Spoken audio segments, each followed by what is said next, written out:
Are you trying to figure out which physical therapy school is the easiest to get into? If so, you'll enjoy this video.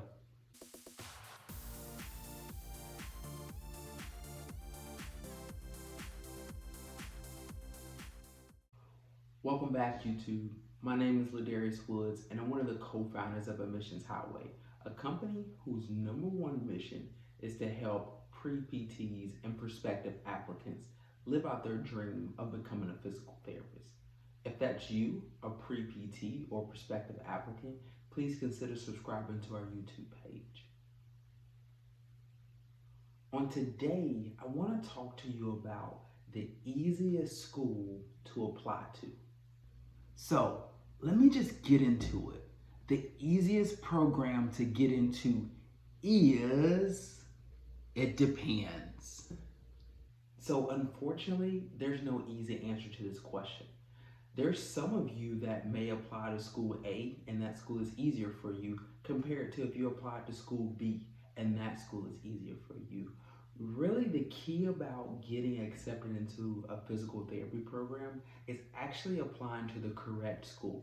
So I'm going to leave you with 3 things that I want you to consider as you're moving about that process. And if you take these 3 things into consideration, then you'll be able to find which program is easier for you to apply to get accepted your first time around. The first thing that I'm going to tell you to do is to consider an in-state school. So the first thing I want you to do is consider an in-state school. I'm going to bet the majority of you that's watching this video or listening to this video right now, you are within the United States of America. And if that's the case, you probably have a physical therapy program within your state.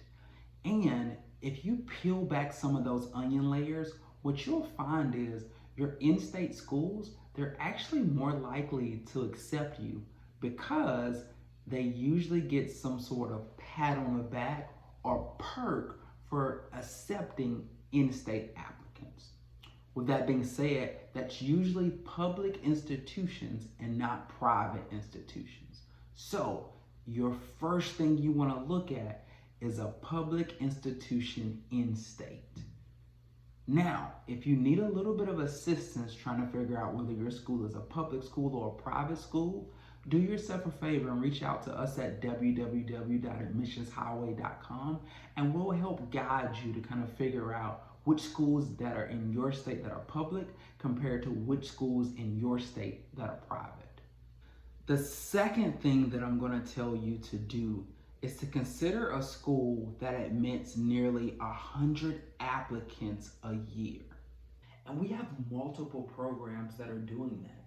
So if you think about it, if they're admitting 100 applicants and 500 apply, that's a 20% chance. So you have a 20% chance of getting in.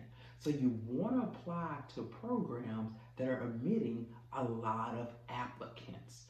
So some of you may be wondering, all right, thanks for that information. Now give me some schools, please give me some schools. So I'm gonna give you 2 schools and I'm gonna put this disclaimer out there. I do not work for these schools. I have no skin in the game. But when I look at the numbers, these are 2 schools that admit close to 100 applicants. Number 1. South College in Knoxville, Tennessee. So South College is a hybrid DPT program, and they're bringing in close to 100 students every single year. And that's a place you probably want to apply to. Number 2. Baylor University in Waco, Texas. This program is also a hybrid program, and they're bringing in nearly 100 applicants every admission cycle. So those are 2 programs I would tell you, if you meet that criteria, put them on your radar or put them on your short list of schools you want to apply to. The third thing that I'm going to tell you is to consider a program that brings in multiple admissions cohorts per year, meaning They bring in a class in, let's just say, August, but then they also bring a class in January. Similar to my disclaimer earlier, I have no skin in the game. But when I look at the numbers, here's one school that meets that criteria. And that university is the University of St. Augustine. And they actually have multiple locations throughout the United States. So that's a program that I would put on my short list of thinking about applying to. So my advice to you is to take those three things into consideration. Consider a public school, consider a school that's bringing in at least 100 applicants, and then consider a school that's bringing in multiple cohorts per year. And if you use that as a guide, you're gonna find the easiest program for you to get into. As always, if you enjoy content like this and you want a little bit of assistance and guidance on your journey to become a physical therapist, consider subscribing to our YouTube page. We would love to meet you and we would love to work with you.